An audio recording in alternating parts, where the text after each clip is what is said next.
우리가 볼 때 뭐가 형통합니까? 요셉이 노예 생활할 때, 갑옷 생활할 때 총리가 될 줄 알았습니까?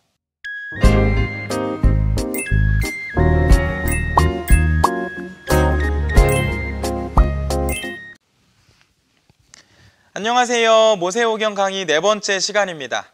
오늘은 창세기의 마지막 핵심 주제인 약속에 대해서 살펴보려고 하는데, 오리엔테이션 강의에서 말씀드린 것처럼 성경 심화반 강의에서는 이야기들을 하나하나 자세하게 다루지 못합니다.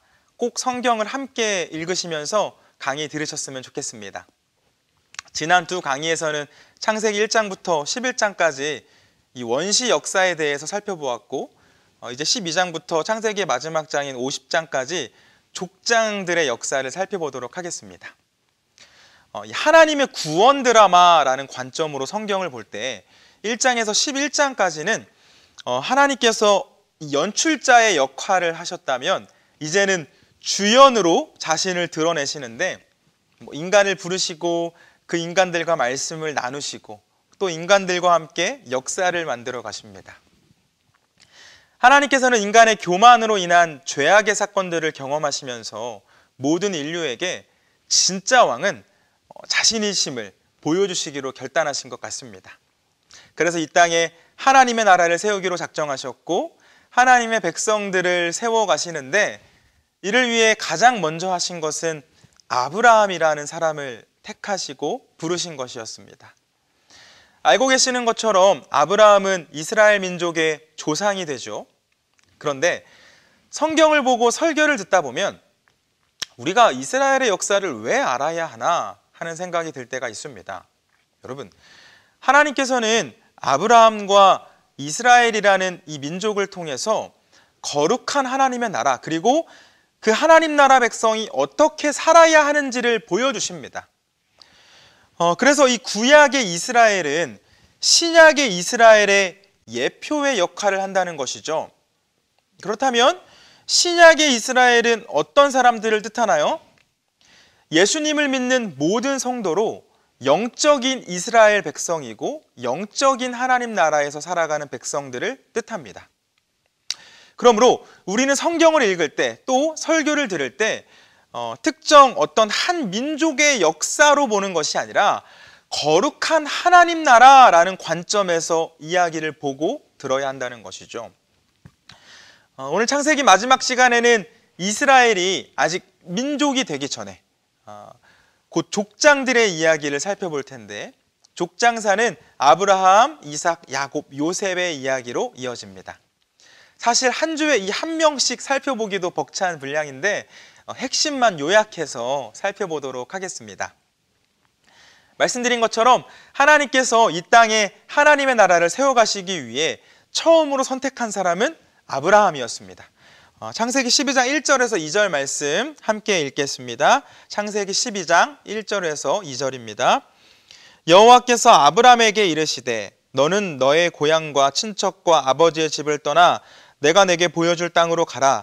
내가 너로 큰 민족을 이루고 내게 복을 주어 내 이름을 창대하게 하리니 너는 복이 될지라. 아멘. 여러분, 하나님께서 왜 아브라함을 선택하셨을까요? 노아나 욥처럼 당대 최고의 의인이었을까요? 그렇지 않습니다. 그러면 놀라운 리더십의 자질을 보였나요? 그렇지도 않습니다. 그렇다면 우상 숭배를 거부했던 사람이었나요? 성경에서 그런 내용 찾아볼 수 없습니다. 그러면 왜? 하나님께서는 왜 아브라함을 선택하셨을까요? 그건 하나님의 마음입니다. 선택은 하나님의 주권이며 연약한 사람을 선택하신 것은 하나님의 전적인 은혜였습니다. 우리 역시 이 하나님께 구원받을 자격이 있는 사람이라 구원받은 것이 아니죠. 하나님께서 은혜로 불러주셨습니다. 다시 성경으로 돌아가서 하나님께서는 아브라함을 부르실 때 너의 고향과 친척과 아버지의 집을 떠나라고 말씀하셨습니다. 여기서 고향은 지연 공동체를 뜻합니다. 그리고 친척과 아버지의 집은 혈연 공동체를 뜻하죠. 인간들은 이 지연 공동체와 혈연 공동체 안에서 보호를 받으며 살아갑니다. 우리들은 거기에 추가로 학연 공동체까지 중요한 문화 속에서 살아가고 있죠. 그런데 지금 하나님께서 아브라함에게 하신 요청이 무엇입니까? 세상의 가치, 그 인간들의 문화를 거스르라는 말씀입니다. 당시 아브라함이 살았던 곳은 이 우상 숭배를 많이 했던 곳으로 알려져 있는데, 하나님께서는 아브라함을 그곳에서, 이 세상에서 끄집어내셔서 하나님의 거룩한 나라를 세워가십니다. 아브라함은 이 과정에서 살아계신 하나님의 매력을 느꼈던 것 같습니다. 말씀드린 것처럼 아브라함이 살던 곳은 이 우상 숭배를 많이 했던 지역이었는데, 그곳에는 눈에 보이는 신들이 많았습니다. 여러분, 눈에 보이는 신은 말을 하지 못하겠죠. 죽은 신입니다. 사람의 손으로 만들어진 조각이고 형상일 뿐입니다. 하지만 아브라함을 찾아오신 하나님은 말씀하시는 분이었습니다. 곧 죽은 신이 아니라 살아계신 신, 살아계신 하나님이었고, 아브라함은 그런 하나님을 믿으며 살기로 결단하고 말씀에 순종하며 자신의 고향과 아버지의 집을 떠납니다. 여기서 우리가 주의 깊게 봐야 할 말씀이 있습니다. 하나님께서는 내가 내게 보여줄 땅으로 가라고 말씀하셨습니다. 보여준 땅이 아니죠. 보여줄 땅입니다. 이 말씀은 아브라함이 하나님의 말씀에 순종할 경우 아브라함의 인생의 그 방향을 하나님께서 정하시겠다는 뜻입니다. 하나님께서는 혈연과 지연을 의지하며 자연인으로 살아갈 것인지, 아니면 하나님을 의지하는 신앙인으로 살 것인지를 선택하도록 하셨고, 아브라함은 그 선택의 순간에 인간의 보호 영역을 벗어나 하나님의 보호 영역 안으로 들어가기로 결단합니다. 이게 쉽지 않은 선택이라는 것은 모두 공감하시죠? 인간의 보호 영역은 눈에 보이는 보호 영역입니다. 익숙하고 예상이 가능하고, 그래서 안심이 됩니다. 반면에 하나님의 보호 영역은 눈에 보이지 않는 영역입니다. 그렇기 때문에 하나님의 보호하심 안으로 들어가기 위해서는 결단이 필요합니다. 눈에 보이지도 않는 신이 나를 정말로 도와줄 것인지에 대해 확신하는 것 쉽지 않죠.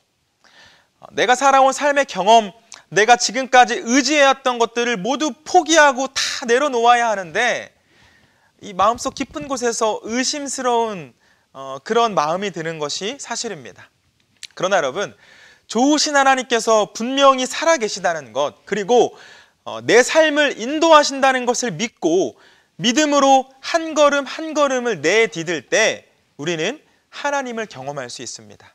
그뿐 아니라 이 길의 끝에는 하나님께서 주신 그 약속의 성취가 예비되어 있음을 기억하시길 바랍니다. 이제 하나님께서 주신 약속이 어떻게 이루어져 가는지 살펴보도록 하겠습니다. 하나님께서는 아브라함에게 세 가지를 약속하셨죠. 땅의 약속, 민족의 약속, 복의 약속. 사실 세 가지 약속 중에 첫 번째 약속은 우리가 생각한 것보다 더 빨리 성취될 뻔했습니다.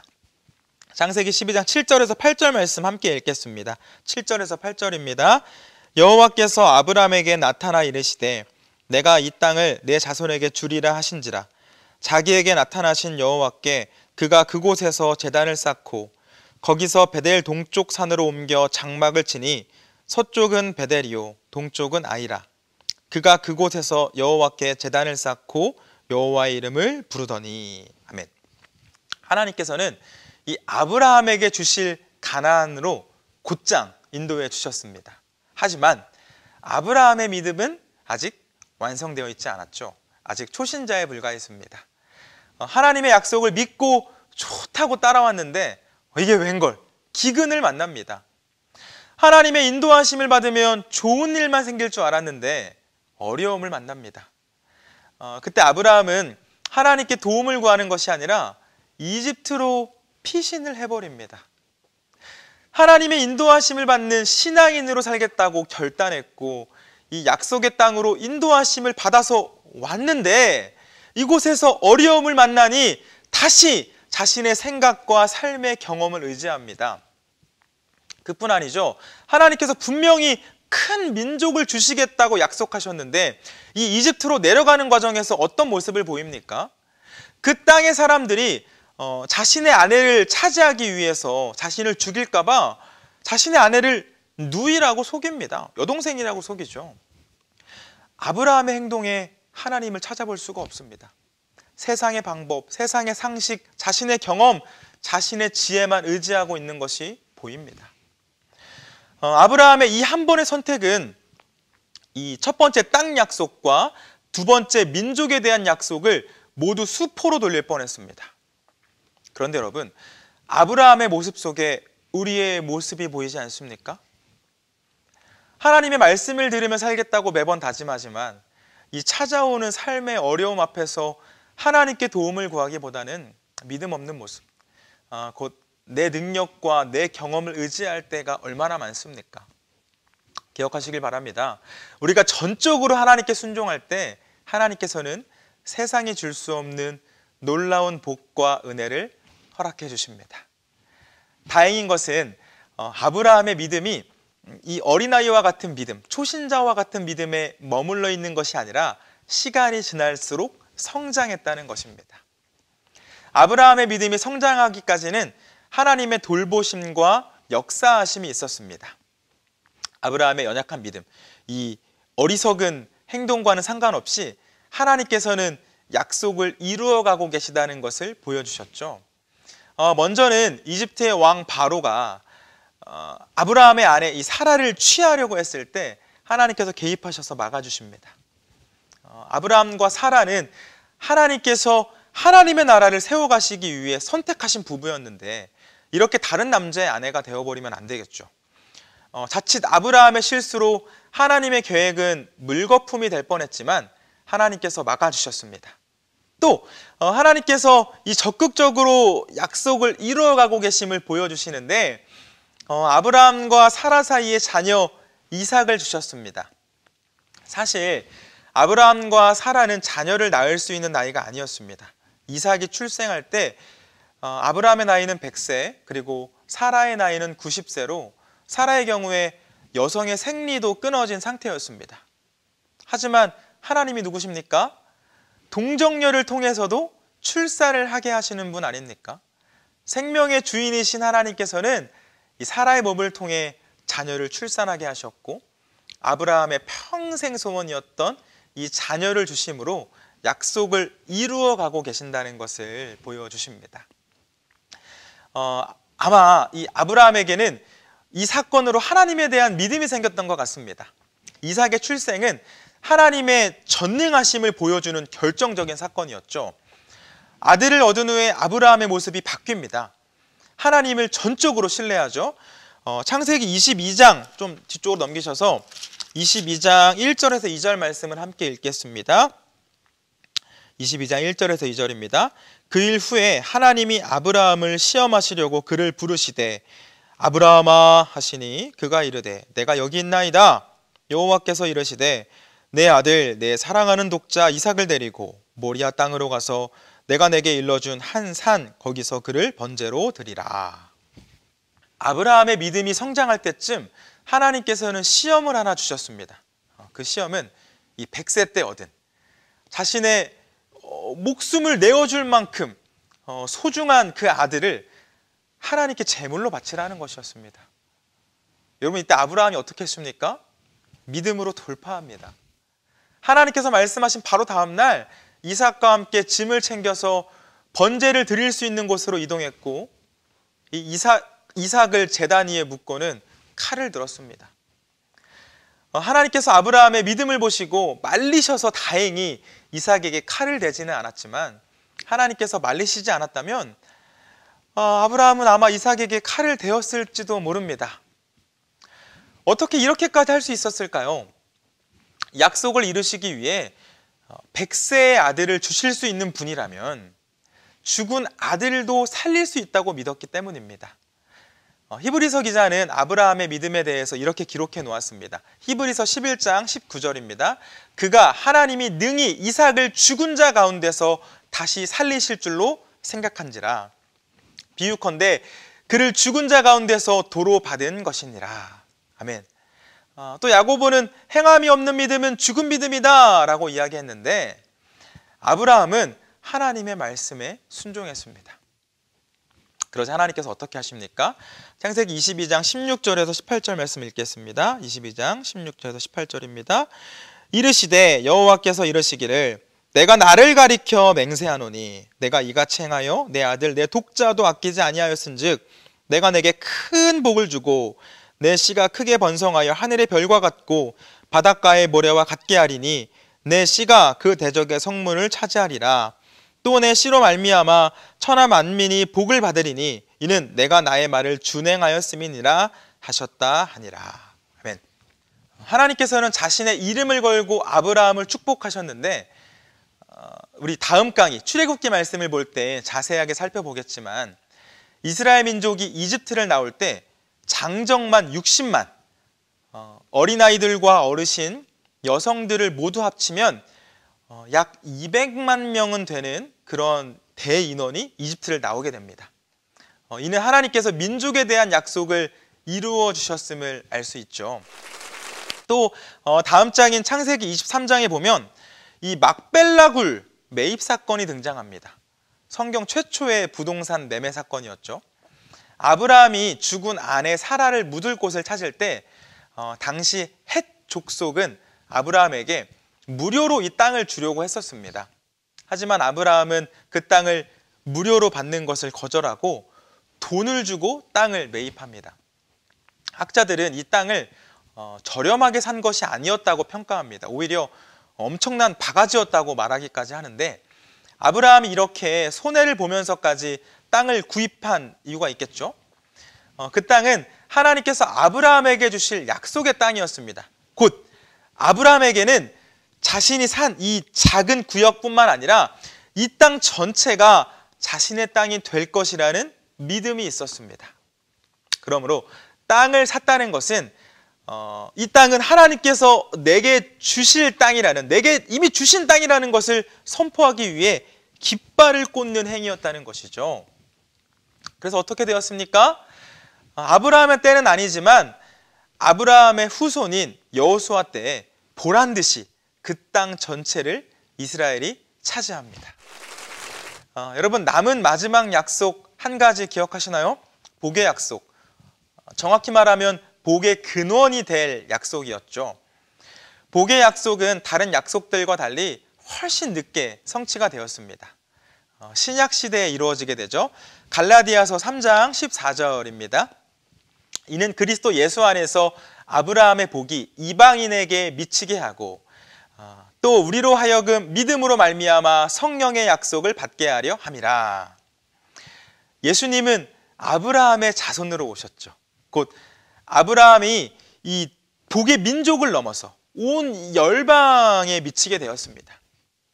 우리가 아브라함의 생애에 관심을 기울이는 것도 바로 이것입니다.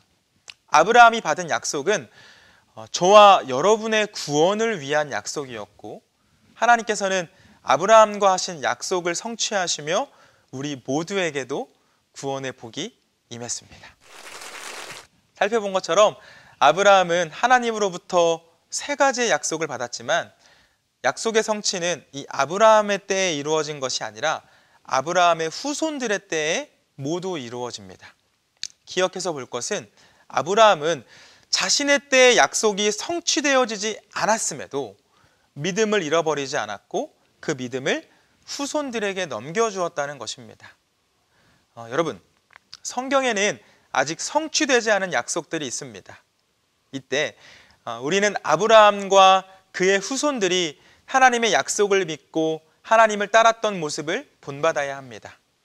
하나님께서 주신 약속은 우리가 원할 때에 이루어지는 것이 아니라 하나님의 때에 이루어진다는 사실을 기억하셔서 우리의 자녀들에게 신앙의 유산을 전수하고 그래서 이 약속의 자녀들로 키워내야 됩니다. 그때 아브라함에게 약속의 땅을 주신 하나님께서 우리에게도 영원한 하나님의 나라를 허락해 주실 줄 믿습니다. 이번에는 아브라함의 아들 순족의 사람 이삭에 대해서 살펴보도록 하겠습니다. 교회를 오래 다니신 분들도 이삭에 대한 이야기는 아버지 아브라함의 번제 사건 말고는 딱히 기억나는 게 많이 없으시죠? 실제로 창세기 안에서 이삭이 등장하는 본문도 굉장히 짧고 또 특별한 에피소드도 많지 않습니다. 이삭의 아버지는 훌륭한 믿음의 조상 아브라함이었고 이삭의 둘째 아들 야곱은 유별난 사람이었죠. 걸출한 삶을 살았던 아버지와 유별난 삶을 살았던 그 아들 사이에 끼어서 평범한 삶을 산 것처럼 보여집니다. 물론 그의 삶은 두드러지지는 않았지만 확실한 것은 하나님께 복을 받은 인생이었다는 것입니다. 삶에 고생, 고난이 없었던 것은 아니지만 창세기에 소개된 다른 족장들에 비해 극심한 고난 없었고 무엇보다 아주 부자로 살았습니다. 우리 창세기 26장 13절에서 14절까지 보겠습니다. 26장 13절에서 14절입니다. 그 사람이 창대하고 왕성하여 마침내 거부가 되어 양과 소와 떼를 이루고 종이 심이 많으므로 블레셋 사람이 그를 시기하여. 성경은 이삭이 이 땅을 팔 때마다 우물이 나왔음을 말씀합니다. 블레셋 사람들은 이를 보면서 시기했고 그 우물을 빼앗았는데 하나님을 신뢰했던 이삭은 우물을 기꺼이 양보하는 모습을 보여줍니다. 거부로서 이 종들도 많이 거느리고 있었기 때문에 그들과 싸우려면 싸울 수 있었겠지만 이삭은 갈등을 피했습니다. 하나님께서는 그런 이삭의 모습을 보시면서 아브라함과 했던 약속을 확인시켜 주시는데요. 26장 24절 말씀 같이 읽겠습니다. 그 밤에 시작. 그 밤에 여호와께서 그에게 나타나 이르시되 나는 내 아버지 아브라함의 하나님이니 두려워하지 말라. 내 종 아브라함을 위하여 내가 너와 함께 있어 내게 복을 주어 내 자손이 번성하게 하리라 하신지라. 아멘. 여러분, 이삭이 이렇게 형통의 복을 받은 이유가 무엇입니까? 많은 학자들은 아버지에게 순종한 것을 이유로 말하고 있습니다. 이 아브라함이 이삭을 번제로 드리려고 할 때 당시 상황의 기록들을 보면 이삭은 번제에 쓸 나무를 지고 갔다고 되어 있습니다. 그러니까 어느 정도 성장해서 힘 좀 쓰는 젊은이였다는 것이죠. 그렇다면 아브라함의 나이는 적어도 115세는 되었을 것입니다. 만약 이삭이 강하게 반항했다면 아브라함이 어떻게 할 수 있었겠습니까? 반항이 아닌 이 빠른 걸음으로 도망만 가도 잡을 수가 없습니다. 하나님께 순종하고 싶어도 이삭이 따라주지 않으면 혼자 힘으로 할 수가 없는 상황이었죠. 하지만 이삭은 아버지의 말씀에 순종합니다. 반항하지 않았고 순순히 그 단 위에 올라가서 누웠고 묵혔습니다. 여러분, 성경은 부모 공경에 대해서 계속해서 말씀하는데 그 중에서 신명기 5장 16절 말씀을 보겠습니다. 신명기 5장 16절 말씀입니다. 너는 내 하나님 여호와께서 명령한 대로 내 부모를 공경하라. 그리하면 내 하나님 여호와가 내게 준 땅에서 내 생명이 길고 복을 누리리라. 이삭은 아버지에게 죽기까지 순종했고 하나님께서는 그런 이삭이 농사를 지을 때 100배의 결실을 맺을 수 있도록 복의 복을 더해 주십니다. 여러분, 죽기까지 아버지에게 신뢰한 모습은 예수님께서 보여주신 모습이죠. 우리가 배우고 닮아야 할 모습입니다. 하나님께서는 부모에게 순종한 이에게 복을 주시겠다고 하신 그 약속을 기억하며 살아가시길 바랍니다. 이제 이삭은 아내 리브가와 함께 쌍둥이 아들들을 낳는데 그중 하나님의 약속을 이어간 아들은 동생이었던 야곱이었습니다. 야곱은 좋게 표현하면 약은 사람이었습니다. 그리고 거칠게 표현하면 사기꾼이었죠. 성경에 나오는 인물이지만 배우지 말아야 할 모습도 분명하게 갖고 있었습니다. 그는 태생적으로 차남이라는, 둘째라는 한계를 갖고 태어났습니다. 여기서 제가 이 한계라고 말씀드리는 이유가 있습니다. 이 야곱은 늦게 태어났기 때문에 장자의 상속권과 축복권을 받을 수가 없었습니다. 그게 뭐가 중요한가라고 생각할 수도 있지만 이 고대 중동에서 장남에게는 큰 특권이 있었습니다. 다른 자녀들에 비해서 2배의 재산을 상속받았고 가장의 지위를 승계받았죠. 야곱은 자신에게 이러한 한계가 있음을 알았고 이 한계를 뛰어넘기 위해 자신의 운명에 도전장을 내밀고 무던히 노력했습니다. 물론 방법이 좋지 않았죠. 먼저는 형의 장자권을 헐값에 사버립니다. 형 에서가 이 사냥을 하고 돌아왔을 때 야곱은 미리 음식을 준비하고 있었고 이제 이 시장한 형이 음식을 좀 달라고 할 때 야곱은 그 음식을 주는 대가로 형의 장자권을 요구합니다. 에서는 말도 안 되는 제안이라고 생각했겠죠. 그래서 동생의 말에 크게 의미를 두지 않고 동생이 만든 음식을 먹습니다. 이는 아버지였던 이삭도 마찬가지였습니다. 이삭이 죽을 날이 다가와서 아들들에게 이 가장의 지위를 승계하고 재산을 넘기는 그런 축복을 할 때를 보면 장자권을 산 야곱이 아니라 장자권을 판 형 에서를 부릅니다. 그런데 그때 아들 중 야곱을 더 사랑했던 리브가는 이 아버지가 형을 축복할 것이라는 그러한 이야기를 야곱에게 말해주었고, 그 둘은 나이가 들어 이 눈이 어두워진 이삭을 속입니다. 결국 아버지의 축복은 형 에서가 아닌 동생 야곱이 받았죠. 그래서 어떻게 되었습니까? 창세기 27장 41절 말씀 함께 읽겠습니다. 그의 아버지가 야곱에게 축복한 그 축복으로 말미암아 에서가 야곱을 미워하여 심중에 이르기를 아버지를 곡할 때가 가까웠은즉 내가 내 아우 야곱을 죽이리라 하였더니, 에서는 이 팥죽 한 그릇으로 장자권을 사고 또 결국에는 아버지로부터 모든 권한을 받은 동생을 죽이기로 작정합니다. 그리고 에서의 이 말이 리브가의 귀에는 하늘이 무너지는 것과 같은 소리로 들렸을 것입니다. 이제 곧 남편은 나이가 들어서 세상을 떠나고 아들 둘만 남게 될 텐데, 첫째 아들이 둘째 아들을 죽이고 나면 이 피해 보복 원리로 첫째 아들도 죽게 될 것이고, 그러면 자신이 사랑하는 모든 남자를 잃을 수도 있는 상황입니다. 결국 리브가는 사랑하는 아들 야곱을 자신의 오라버니였던 라반의 집으로 피신시키게 되었고, 그렇게 성경은 낯선 곳에서 새로운 삶을 시작하는 야곱의 이야기로 이어갑니다. 삼촌의 집에 살게 된 야곱은 집에서와 달리 험난한 삶을 살아가는데, 사기를 치고 집에서 나왔는데 그곳에서 사기꾼들의 대장, 이 사기꾼의 왕을 만나게 됩니다. 야곱은 그렇게 외삼촌 라반에게 총 20년 동안 크고 작은 사기를 당하게 됩니다. 여러분, 사기로 성공한 사람, 큰 사기 만납니다.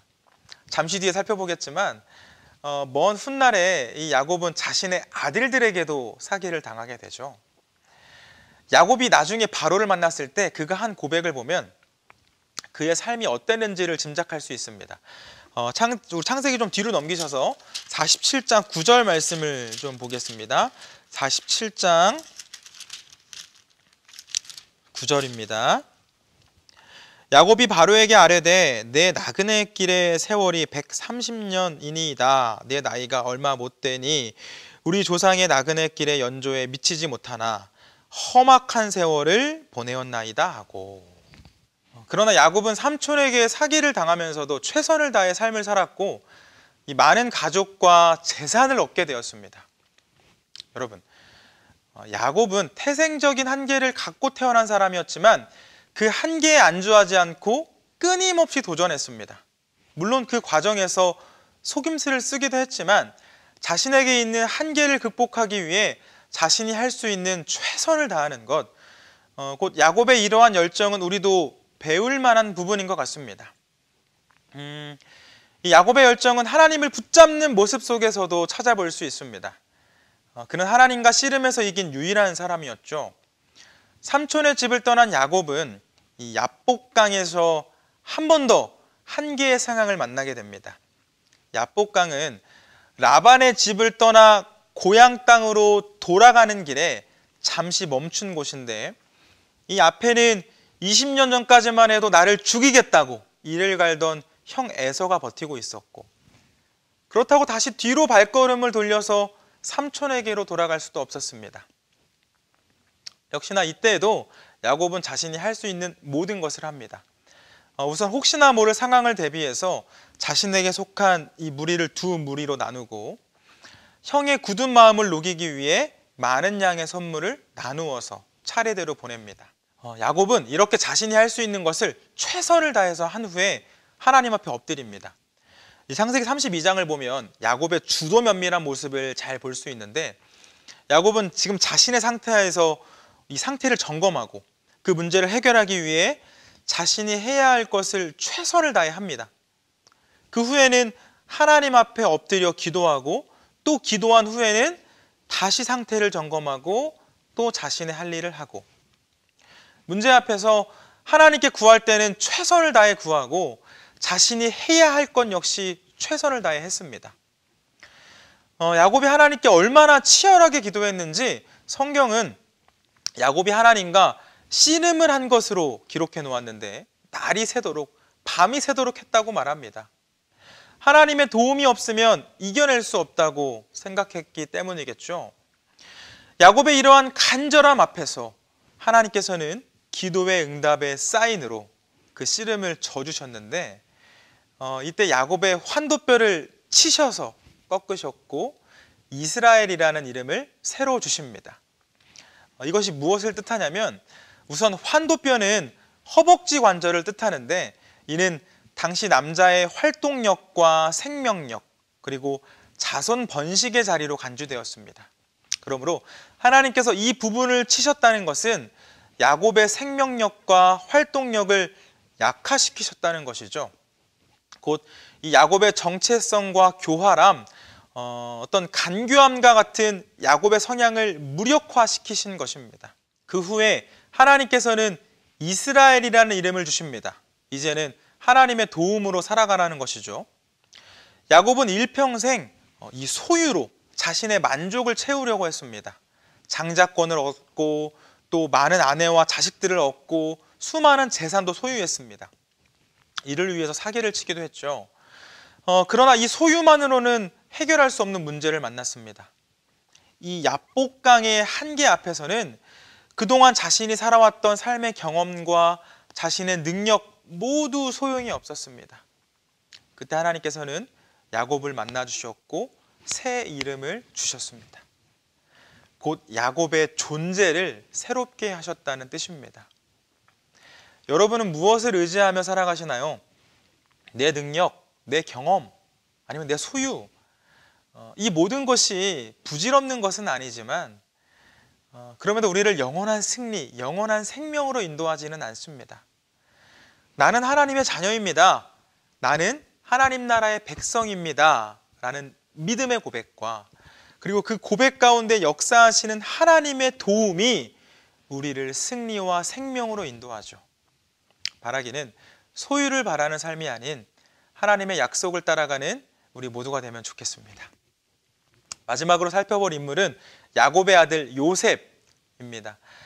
요셉은 창세기에 아브라함만큼이나 분량을 차지하고 있는 인물인데, 아브라함과 야곱처럼 요셉이 어떻게 변화되어 가는지, 또 하나님께서 아브라함과 하신 그 약속을 어떻게 이어가시는지에 대한 관점으로 좀 빠르게 살펴보도록 하겠습니다. 요셉의 유년기를 보면 참 철이 없었습니다. 야곱은 많은 자녀들 중에서 사랑하는 여인 라헬에게서 낳은 자식, 그리고 늦은 나이에 얻은 이 아들인 요셉을 특별히 사랑했기 때문에 다른 형제들보다 많은 사랑을 주었고, 그렇게 요셉은 사랑을 받으며 유년 시절을 보냈습니다. 야곱은 그래서 이 요셉에게 채색 옷을 입히죠.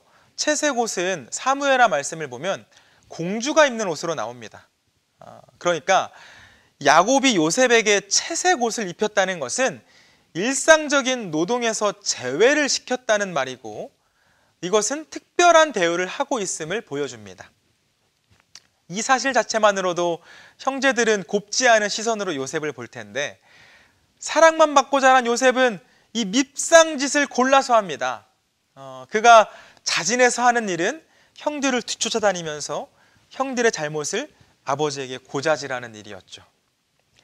뿐만 아니라 어느 날에는 이 가족들을 다 모아놓고 자신이 꾼 꿈에 대해서 이야기를 하는데, 이 부모님과 형들의 형상이 자신의 형상에게 절을 하는 꿈을 꾸었다고 2번이나 떠들어댑니다.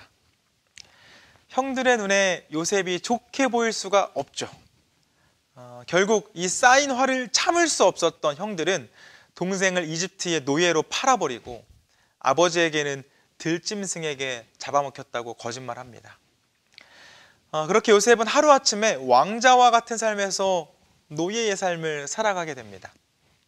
그런데 우리가 고난을 겪은 뒤에 성숙해지듯 이 요셉도 고난을 겪는 동안 달라진 모습을 보여줍니다. 그 전까지는 자신이 세상에서 제일 잘난 것으로 알면서 주변 사람들에게 이 미운 짓을 골라서 했다면 이제는 하나님의 시선을 의식하며 살아갑니다. 보디발 장군의 아내가 요셉을 유혹했던 사건을 보면 알 수 있죠.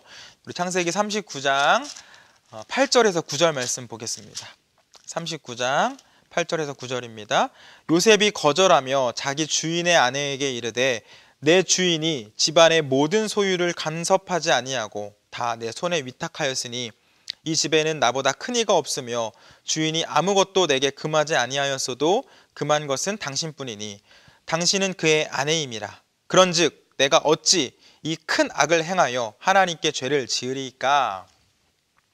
자기 자신만 알던 요셉이 하나님의 시선을 그리고 자기 주인의 시선을 의식하는 사람이 되었습니다. 그런데 여러분, 요셉의 상황을 보면 하나님의 시선을 의식하며 살 수 있는 상황인가요? 하나님이 없다고 떠들고 다니는 것이 더 어울리는 상황 아닙니까? 하루아침에 왕자와 같은 삶에서 노예가 되었는데 될 때면 되라 라고 삶을 살아가는 것이 더 어울릴 것 같습니다. 주의 깊게 봐야 할 것은 요셉의 고난은 노예의 삶으로 끝난 것이 아니었죠. 그는 이 보디발 장군의 아내의 유혹을 거절하는 상황에서 누명을 쓰게 되었고 감옥에 갇히게 됩니다. 이제는 노예가 아니라 갇혀있는 죄수의 삶을 살아가야 합니다. 갑작스럽게 변화된 요셉의 삶을 보면 하나님을 의심하거나 혹은 이 고난을 당하고 있는 욥의 아내의 말처럼 하나님을 저주하는 것이 자연스러워 보일 수도 있습니다. 그런데 성경은 요셉 앞에 계속해서 형통이라는 단어를 붙입니다. 39장 2절입니다. 여호와께서 요셉과 함께 하심으로 그가 형통한 자가 되어 그의 주인 애굽 사람의 집에 있으니 3절입니다. 그의 주인이 여호와께서 그와 함께 하심을 보며 또 여호와께서 그와 그의 범사에 형통하게 하심을 보았더라. 뒤로 넘기셔서 21절 말씀도 보겠습니다. 여호와께서 요셉과 함께 하시고 그에게 인자를 더하사 간수장에게 은혜를 받게 하심에 23절입니다. 간수장은 그의 손에 맡긴 것을 무엇이든지 살펴보지 아니하였으니 이는 여호와께서 요셉과 함께 하심이라. 여호와께서 그를 범사에 형통하게 하셨더라. 여러분, 요셉이 17살의 노예로 팔려갔는데 이집트의 총리가 된 것은 30살이었습니다. 그러니 총 13년 동안 노예로 살아야 했고 죄수로 살아야 했습니다. 그런데 성경은 하나님께서 그런 요셉과 함께 했다고 말합니다. 그리고 요셉도 함께 하시는 하나님을 의식하면서 살아가죠. 이때뿐만이 아니었습니다. 요셉은 계속해서 살아계신 하나님을 인정하며 살아가는데 바로가 자신의 꿈을 해석해달라며 요셉을 불렀을 때 요셉이 대답합니다. 41장 16절 말씀 보겠습니다. 요셉이 바로에게 대답하여 이르되 내가 아니라 하나님께서 바로에게 편안한 대답을 하시리이다. 여러분, 우리가 볼 때 뭐가 형통합니까? 요셉이 노예 생활할 때, 갑옷 생활할 때 총리가 될 줄 알았습니까? 그런데 이 요셉은 형통을 이야기하고 하나님을 의식하는 삶을 살아갑니다. 자족했다는 것이죠. 하나님과 교제하는 삶을 살아가면서 하나님께서 허락하신 현재 내 상황에 자족했고 하나님의 도움을 구하며 최선을 다해 삶을 살았습니다. 삶이 만족스럽지 않을 뿐만 아니라 견디기 힘든 고난의 연속이었지만 하나님을 바라보며 이겨냅니다. 여러분, 우리도 하나님의 자녀가 되어 이 믿음 생활을 하지만 때때로 이해할 수 없는 고난이 찾아옵니다. 원치 않는 어려움을 찾아올 때가 많죠. 이러한 고난 앞에서 성도 역시 힘들고 불안하고 또 답답함을 느낍니다. 그럼에도 불구하고 성경은 믿음을 잃지 않고 하나님의 섭리를 믿고 기다리라고 말씀합니다. 요셉이 총리가 된 후에 했던 고백을 좀 살펴보겠습니다. 45장 5절입니다. 45장 5절. 당신들이 나를 이곳에 팔았다고 해서 근심하지 마소서, 한탄하지 마소서. 하나님이 생명을 구원하시려고 나를 당신들보다 먼저 보내셨나이다. 또 50장 20절 말씀도 좀 찾아서 보겠습니다. 당신들은 나를 해하려 하였으나 하나님은 그것을 선으로 바꾸사 오늘과 같이 많은 백성의 생명을 구원하게 하시려 하셨나니. 인간은 악을 행했지만 하나님께서는 그 악을 선으로 바꾸셔서 하나님의 계획을, 아브라함과 하셨던 약속을 이어가십니다.